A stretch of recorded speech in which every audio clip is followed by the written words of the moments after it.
Well, hello everyone, and welcome to another episode of Kensington Creates. I am Deborah, and it is so good to be with you for another little chance to talk about our stitchy and other hobbies that we all share. So if you are a returning subscriber, thank you so much. It's always good to see you. And if you're new, I hope you find something that you like.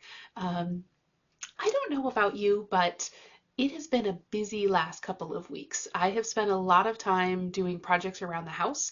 I have been working on painting in my basement. My basement is not finished. It is a basement.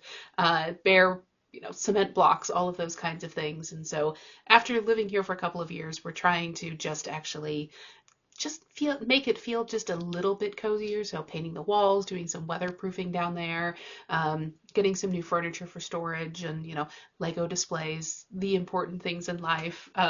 That's where the cats have their litter boxes and their food and all kinds of things. And so one of the things that I was doing during this project is I actually kind of painted and spruced up this little, I think that there's this little cutout in the basement that I think is where when they added the sunroof onto the house, they took out the old cellar steps. And so they just kind of closed it off and made it this odd little space down in the basement.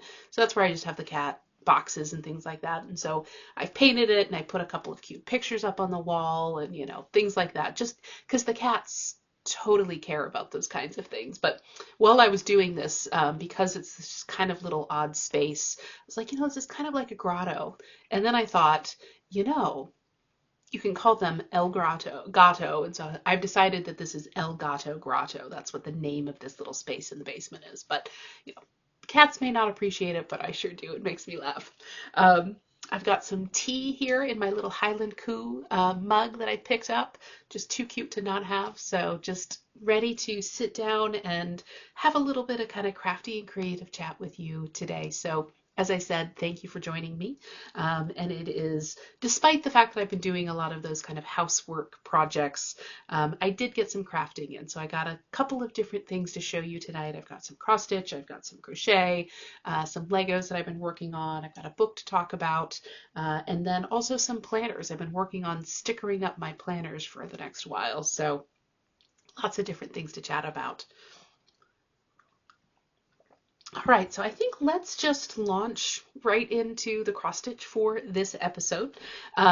This is the year I have decided that this is going to be the year that I finish my oldest WIP. Those of you who have been with this channel for a while know that I have a WIP that I have been carrying literally across the country with me on and off, and moves and all kinds of things for, I'm pretty sure, over 25 years now. This is a project I started when I was in high school. My mom wanted it to match a particular house in our couch, a particular couch in our house, and the living room decor that went along with it. They no longer live in that house. The couch no longer has that upholstery on it, all of these things, but the cross stitch project remains. And let me just show it to you so you know what I'm talking about while I'm going through it. So this is a Dimensions Gold kit, and it is called Wreath of Roses, and it has a copyright date of 1997, and I'm pretty sure that I bought it somewhere right around that time, and I was a fairly new cross stitcher. I'd been cross stitching for probably 4 or 5 years at that point. Mostly had done very small kits, and my mom saw this and just absolutely fell in love with it. So I agreed to do it, and then I started working on it, and it just turned out to be a bigger project than I was really ready to do. It was a very different style of stitching than I had done before. Those of you who have done Dimensions Gold kits will know there is a lot of blended threads. There's a lot of just kind of confetti stitching, back stitching, really awful metallic threads, all kinds of different things. And so I worked on this for quite a number of years. At the time, I was a monogamous stitcher, and so it really, unfortunately, just kind of burned me out on stitching for a while. I wound up setting it aside. I've actually stitched my mom an entirely different, fairly large piece that looks somewhat like this in an attempt to kind of be like, can I be done with this?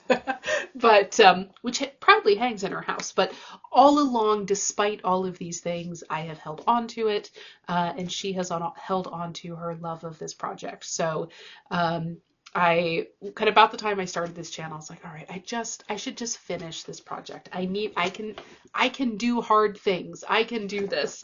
And so I've shown it at a couple of WIP parades, and every year I, start off talking about it, and I always have these really good intentions, and then it's just, this is never the project that I want to pick up. But I have decided for realsies this time, this is going to be the year that this project is going to get done.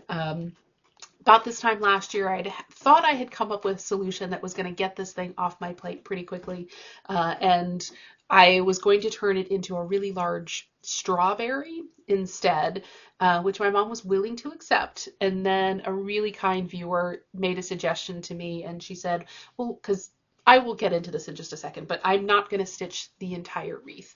And so I was looking for ways to kind of finish it off based on what I had already done. And this viewer said, well, you could put the text of a Bible verse or a poem or something else that your mother really loves to kind of fill out the rest of it so you still get the wreath shape. And the moment I read that, I thought, my mother is going to love that. I knew it. And so I talked to her about it, and of course she did. So that meant that I was going to have to do more stitching than I had planned on doing. But this is the year. I've got a buddy, cross-stitcher buddy from the Connecticut Sewing Stitching Circle, and we're sort of sharing progress with each other on a couple of projects that we're kind of trying to gear ourselves up to doing. So this is going to be the year, and I finally pulled it out, and I started thinking about what it is that I need to do to finish it. So this is the progress that I have made, and most of this was done many, many years ago.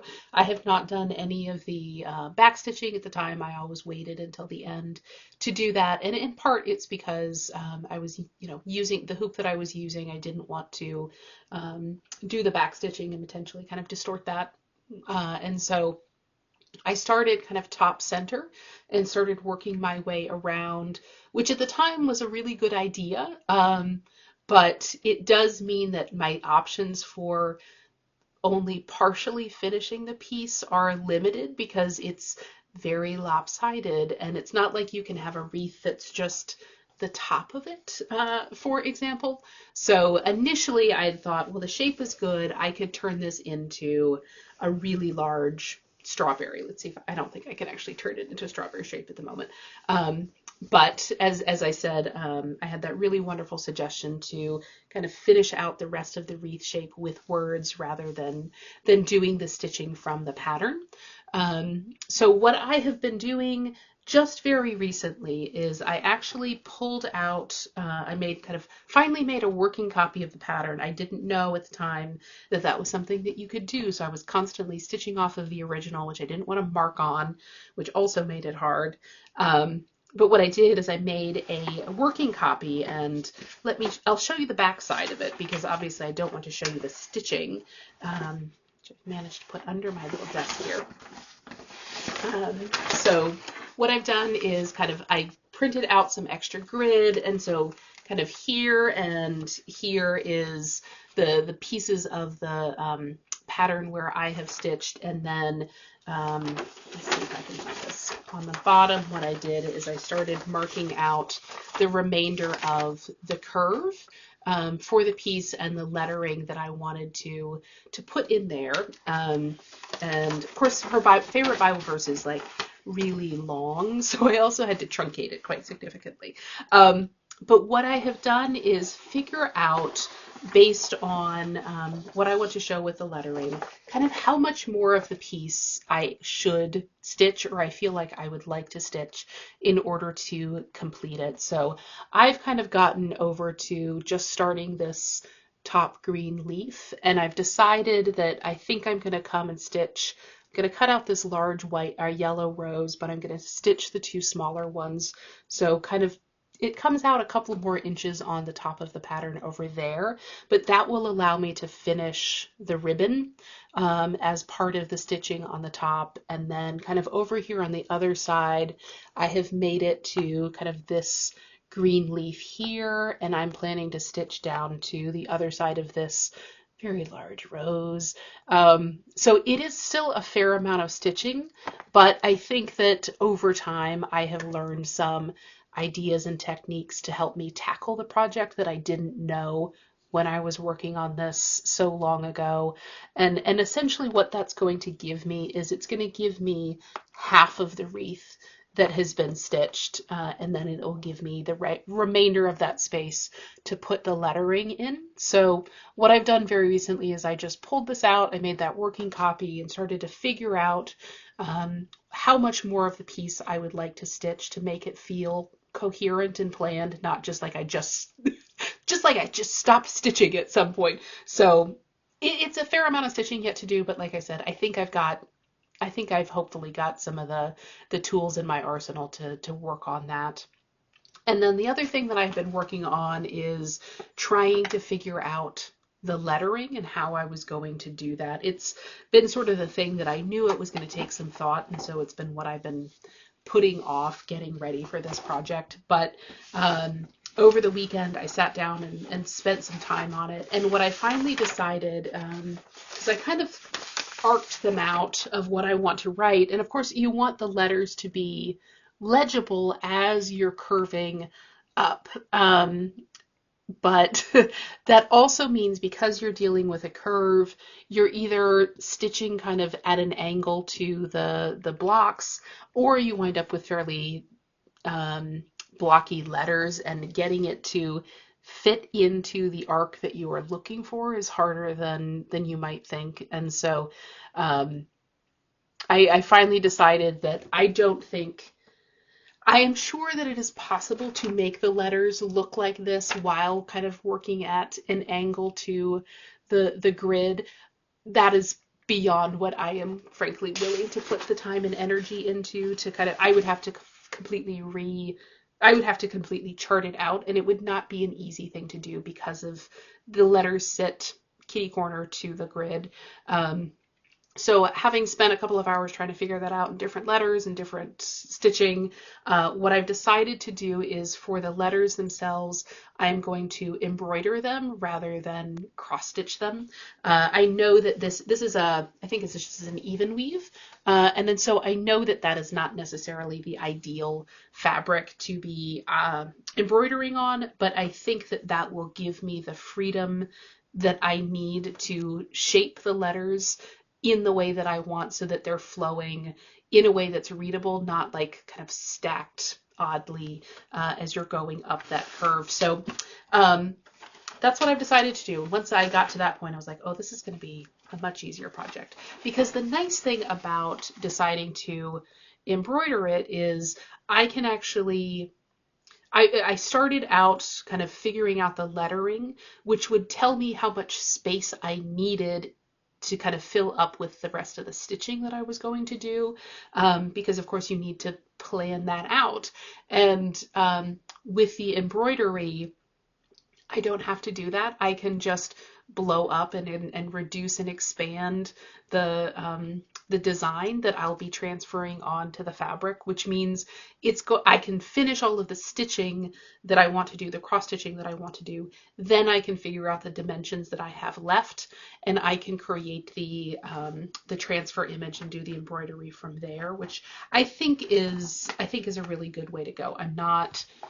The lettering can be adapted to the space that I have left versus having to, the rest of the piece having to conform to what I need if I wanted to actually cross stitch it using the provided grid. So that is, I haven't put a stitch in on this yet, but I have a plan at this point, and that will help me kind of break down the process in terms of what I need to do. And so in terms of the stitching that I want to do, I'll be able to look at it and kind of break down, okay, this is how much I think I can do in a month or X amount of time.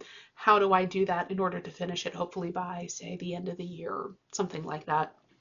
And then I can always plan on doing the back stitching, and then I can figure out the lettering. It's in some ways easier to kind of figure out the curve and the dimensions of the piece that I'm going to transfer than trying to work with the rigidity of the grid in this case. So that's definitely something that you're going to be seeing in upcoming videos. Hopefully it'll be fun. And I would just say for anybody who has an older WIP or something that you've been really putting off, or particularly if it's something that you're just like, this just isn't really what I want to be working on, but I'm feeling some sort of obligation or desire to do it anyway.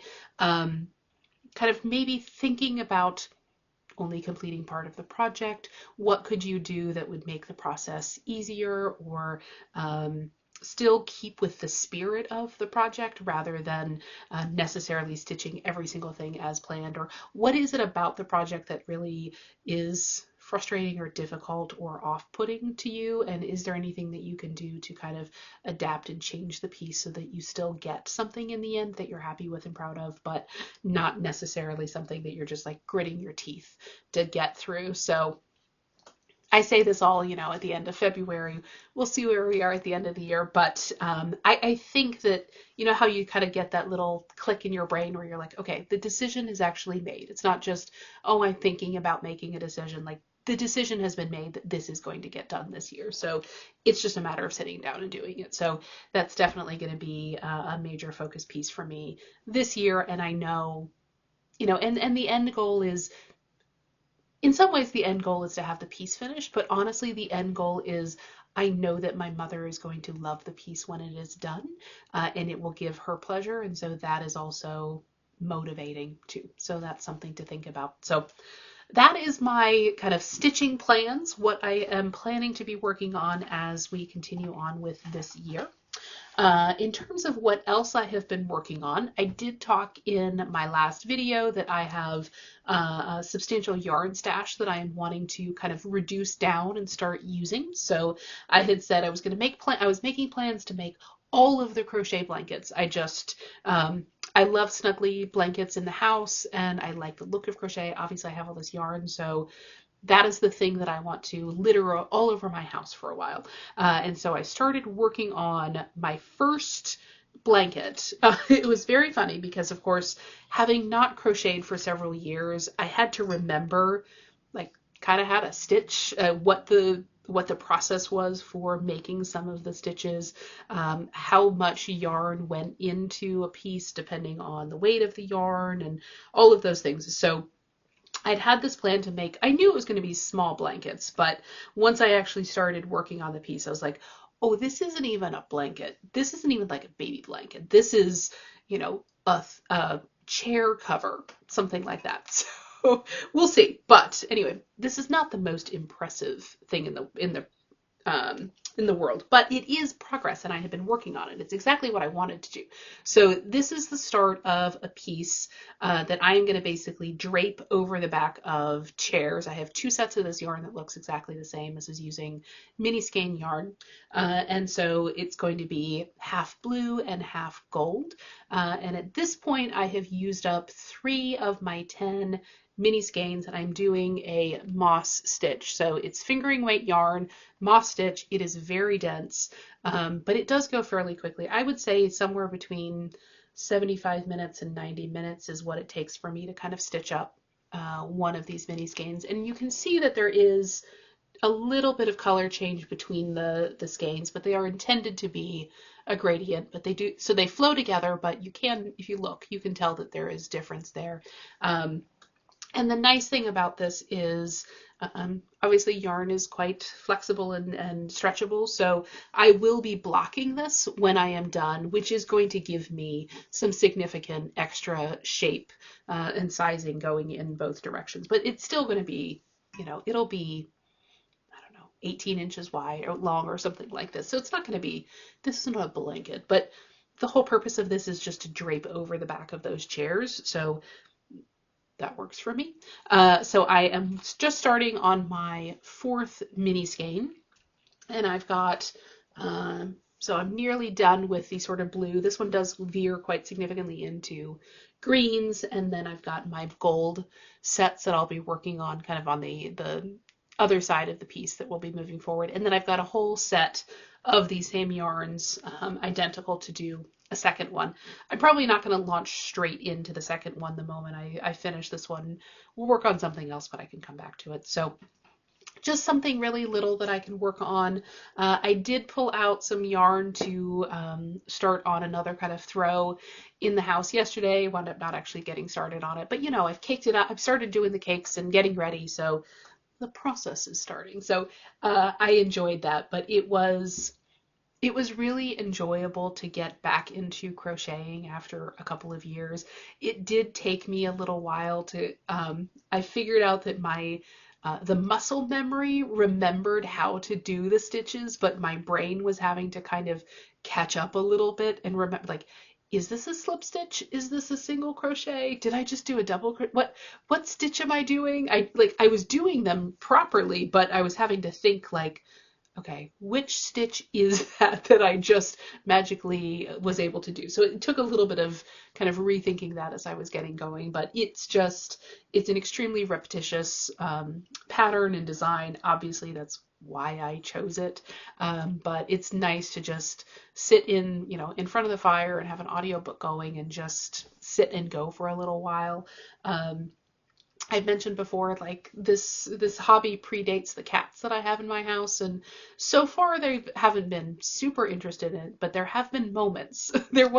I was sitting and working on it one night, and Wesley came and he wasn't trying to grab the yarn or anything like that, but he was planted right next to my side and paying attention to what I was doing, so we'll see how that goes. But that is my crochet that I've been working on. So I have it's nice to have different hobbies to pick up, kind of depending on what it is you're in the mood for and thinking about. The next one that I want to talk about is Legos. I haven't shown Legos on the channel for a little while, but in part because my table was sort of taken up doing something else, which I'll also show, but it was really good to just pull out a couple of little sets and get working on them. I like Legos particularly early in the morning when I'm waking up and I'm just having a cup of coffee, and I'm not necessarily wanting to be super active or have my brain fully engaged in what's going on, but it's just enough quiet time and activity and process that I really enjoy. So I've managed to get through several little sets, and I will show those to you in just a second. So the first one that I worked on, I will say, is a limited edition set. So this was one that was a gift with purchase a couple of months ago. I don't believe it is available I think it's on the secondary market. I actually saw that the price has gone up quite significantly. So if you love it, they're out there, but you may decide that you don't love it that much. But this one is a Lego Ideas set, and that it's called Books Are My Passion. And as you can see, it is just a young woman in a cozy chair, sitting and reading, and she's got her little cup of coffee or a cup of tea. And then she's got her bookshelf, which of course does have a ladder with it. I feel like that's what we're all aiming for with our home libraries, is somewhere that you can actually have a ladder. We're all aspiring to be Belle in Beauty and the Beast. So just a quick little piece, just this nice little scene. I'm not sure if I'm going to put this on maybe one of my bookshelves. I might take it into the office since I feel like that's on brand, but just a quick little set, and that is Books Are My Passion. The next one is actually, let me show you here.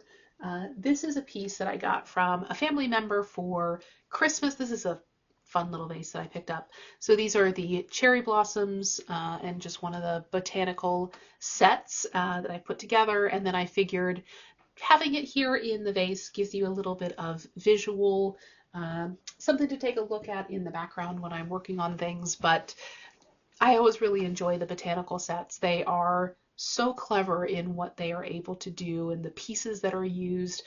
Some of them, I know the roses, like the pieces that make up the roses are actually the hoods of Lego cars. Like the creativity that people have with using and rethinking about these pieces is really fun. But I really have loved the botanical pieces that have been coming out, and I don't tend to keep many live plants in the house because so many of them are unhealthy for cats, and so I feel like Lego flowers and fake flowers and things like that are a way to bring something into the house while keeping everybody safe. So that was the cherry blossoms. And then I also worked on one that I've bought. Oh, you know what? I just knocked a piece off of it, so we'll see what happens. This one is a piece from Disney, and it's the Peter Pan and Wendy's Flight Over London set, I believe is the name of it. And let me just pull a couple pieces off here.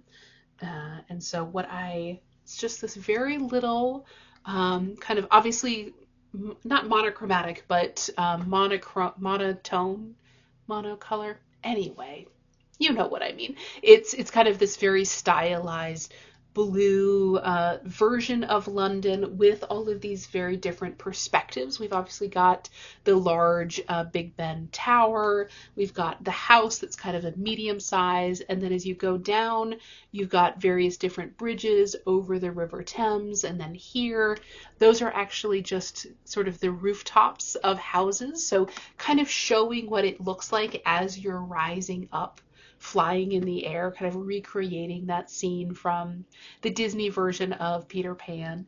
And so it's just a very simple little piece. The clock faces as well as the moon glow in the dark. And then you've got this couple of other little things. So I have been collecting various London sets. So I have the telephone booth, I've got a bus, I've got Trafalgar Square. So this one is going to go there. And I deliberately left off the kind of Peter Pan minifigs. They do come with it, and it comes with the pieces that they actually seem like they're flying over the space. So we've got a Wendy minifig, we've got Peter Pan, and then we've got Tinkerbell. And so there are pieces that you can attach. Peter Pan and Wendy are sort of flying here, and then Tinkerbell kind of hangs over here on the back of Big Ben Tower.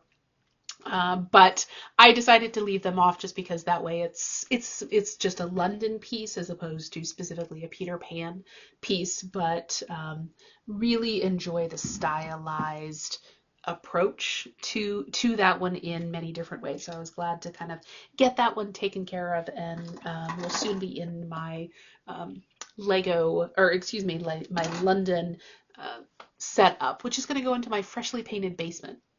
All right, the other set that I have been working on is a relatively new one. This is readily available, and this is one of the 3-in-1 sets, and this is called Playful Cat, and it's got all of these different articulated legs that you can move. Its head moves.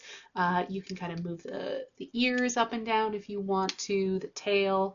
So just a really cute little set. There are 2 other animals, I forget what they are, that you can make in this set. Obviously, I bought it for the cat. I think that's just a really great little thing. And then in addition to the cat itself, you also make a ball of yarn that you can have for it to play with. Right there under its little paw. You make a food dish with some kibble. Let's see if I can safely pick it up here. You've got a little food dish, some kibble. And then you also make a tiny little mouse. Look at that. It's so sweet. It's so cute. So that one was really fun. Definitely just, obviously, it's cat, so I did have to buy it, but I think it's really cute, and I'll enjoy having that out on display as well. So those are my recent Lego finishes. I've been definitely working on some of the smaller sets, gearing back up toward working on a couple of big sets that I've got that I'm excited about. But those were just fun, easy things to take care of in a morning or after work in an evening. Let's see, what else have we got? I have been doing quite a lot of reading. I know I mentioned in my kind of start of the year video that one of my goals for this year is to read more nonfiction, and I kind of set myself the goal of 1 book a month that is nonfiction. I have been continuing to read quite a lot of my classic murder mysteries, so I have just been whipping through those very fast, which I am perfectly happy to do. But I have been focusing on my nonfiction reading as well. I think I've read Actually, I think I read 4 at this point already. It's a little bit cheating because my February official title is a book called Shh, We're Writing a Constitution. And it's this old kind of kids book about the writing of the United States Constitution, but it's really small and it has illustrations. And I read it in about a half an hour, but it's nonfiction. It counts. It belongs to my mother, so I borrowed it. I kind of read it when I was over there one night. So, I met my goal, but I will admit there was a little bit of it's a little bit of cheating just because it was such a tiny little book, but oh well. So in addition, I've been continuing to work on another book that does not actually have that many words in it. And this is a book called Dictionary of Fine Distinctions, and it is by Eli Burnstein. And I heard him talk on CBC Radio a couple of months ago. That's where I tend to get my news. And so this book is about the fine distinctions in life. Like, what's the difference between a sofa and a couch? Or what's the difference between dinner and supper, or poisonous and venomous, for example. Those words that you know that there is a difference, but you're not necessarily sure that you understand the nuances of those kinds of things.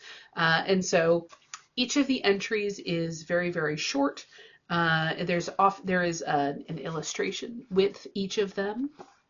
So, for example, this one is parable versus fable, and it just gives you often just a one-line description of what it is, and then there is typically just a couple of short paragraphs kind of going into more detail about it. So I had bought myself, there on the back, couch versus sofa.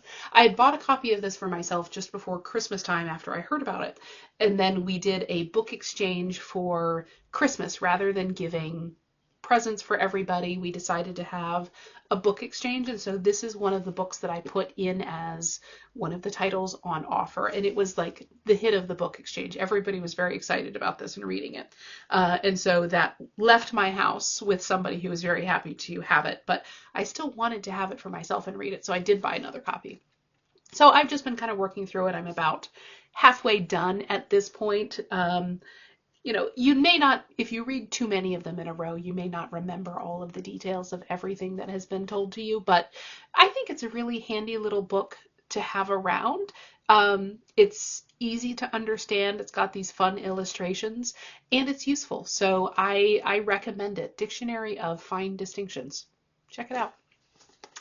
All right. The last thing that I want to show you is actually what I finished first. I mentioned in my last video that I had been working on a fairly large project that had been taking up most of my sort of creative time.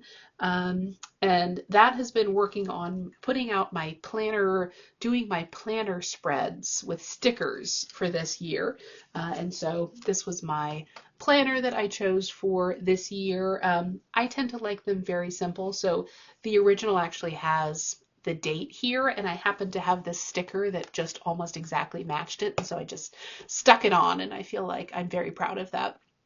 And I started doing planner spreads a couple of years ago, in part because I was a Lisa Frank child. Like, I grew up in the era in which Lisa Frank stickers were the most amazing thing ever, and you collected it and you traded stickers and you had a sticker book and all kinds of things, and I have never really outgrown that desire to have cute stickers in my life and, possibly use them in something useful, but also just to have cute stickers in your life. And several years ago, I went down the path of planners and stickers, and I bought a lot of stickers, and then they just over time they just sat there, and I mean, obviously I was using them, but the pace at which I was using them meant I was keeping them for a really long time. And with the planner books, sticker books that you buy, one of the things is, I learned there are certain stickers that I really like to use, and there are certain stickers that I'm just never going to use with the style of very basic planning that I do. And so there was no way to sort of get rid of the stickers, declutter. That's been one of my goals.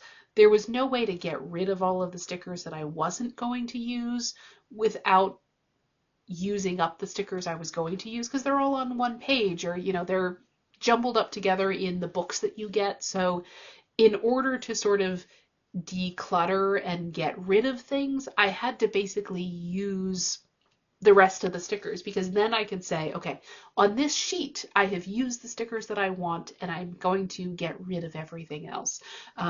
Initially, I had started, you know, giving them in for keeping them for kids and projects like that. And I was just like, no, in this case, I just want it to be gone. I want to have the space back and all of those kinds of things. So and as I was doing planning over the last couple of years, I also found that I don't actually, as much as I like stickers, I don't actually necessarily enjoy doing the spreads. I'm not trying to make them the most amazing thing ever. I'm not trying out a bunch of different styles. I found a particular kind of style and set of stickers that I liked that fit the limited use that I had for them. And then I just kind of did that, a variation of that over and over and over again.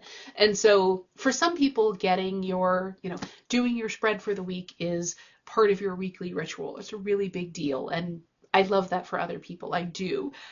For me, over time, instead of doing them once a week, I started doing them every couple weeks, or and then it was like, I'm doing them like once a quarter. And then it got to the point where it was like, I think I did, you know, a whole slew of them 6 months at a time, twice in the year. And then I was like, great, when I get to that week, it's already done. It's the style I want, but I'm not pulling it out and doing it on a weekly basis. That's not what I am looking for. And so, I was finishing up, getting ready for the new year, and I wound up I decided to just do the entire year, in order to get ready. And of course I pull out one, and I was like, that's not my favorite spread ever. But I tend to like very specific things. Like, I like these very long boxes over in the corner. I like a lot of visual interest. I like using these just plain boxes to kind of keep the information that I am writing contained and have different sections throughout the day. I don't use my planners for my work. I don't use my planner for a lot of things. Most of what I record is just my hobbies and things that I did with my spare time. And so there's not actually, this week's actually, there's not that much that I necessarily am writing down every time. I'm writing down what I'm reading, what I'm crafting, you know, who I'm spending time with, and, you know, plays I'm seeing, things like that. But there's not necessarily something every week that I am recording. And so I don't really need a lot of space to write in. And then for my monthly spreads, I just use up a lot of smaller random stickers and kind of scatter them around there. And so over the course of, you know, a couple weeks, I wound up just doing all of my spreads for the rest of the year. And once I got done with that, I was really happy because I was using up the stickers that I had. I was feeling like I was making progress on my kind of decluttering project with my stickers. But then I thought, you know, I've still got plenty of stickers that I could just keep going with this. And so what I eventually did is I did 2 more years of spreads. I've done my planner for 2026. This is an undated planner. And then I did my planner for 2027. And at this point, I have all of those done. They're the style that I like. I was able to use up the stickers that I like and have the style that I like. I really enjoy this one. These are just, I think I found these on Amazon. They're these very thin kind of papery stickers, and they've got all kinds of realistic images. So those I enjoyed. But for me, I like the fact that I can just look at pretty stickers every week, that they're already done, and I don't have to be doing them on a weekly basis. And in the process, I have drastically reduced the stickers that I am storing around my house. I got the pleasure of seeing them. And then when I get to these books over the next 3 years, I will get the pleasure of reliving them and being reminded of them when I get there, while having seriously reduced the amount of stickers that I had. I went from a bunch of stickers to one box. And 3 years from now, if I'm going to keep doing this, who knows? 3 years from now, Deborah can figure that out. But in the meantime, I spent about 6 weeks kind of spending my spare time putting all of these little stickers in books. But I enjoyed it. And what I learned in part was the thing that gave me pleasure was figuring out how to use the stickers that I like, knowing that eventually they will come back and I will get to enjoy them again. And that also decluttering doesn't necessarily mean that you're just getting rid of something. Sometimes it's accelerating the rate at which you are using it, enjoying it in the moment, and getting the pleasure that you bought the thing for, that you acquired the thing for, without necessarily having to keep it around long term. And so on the one hand, it's kind of ridiculous that I have 3 years of planner spreads all done already. But on the other hand, I enjoyed it. I accomplished what I was wanting to do. And now I have storage space to do something else with. So I'm perfectly happy with that. I think it was good, and yeah, it was fun. So if anybody needs to know what date, like what is November 7 in 2027, I've already got it figured out and decorated. Anyway, all right. I think that's kind of all we've got for this episode. Lots of different things today, but I have really been enjoying just working on whatever I feel like in the moment as my whimsy takes me with creation. And so thank you to everybody again for kind of coming along with me on this new adventure and the new way of approaching things.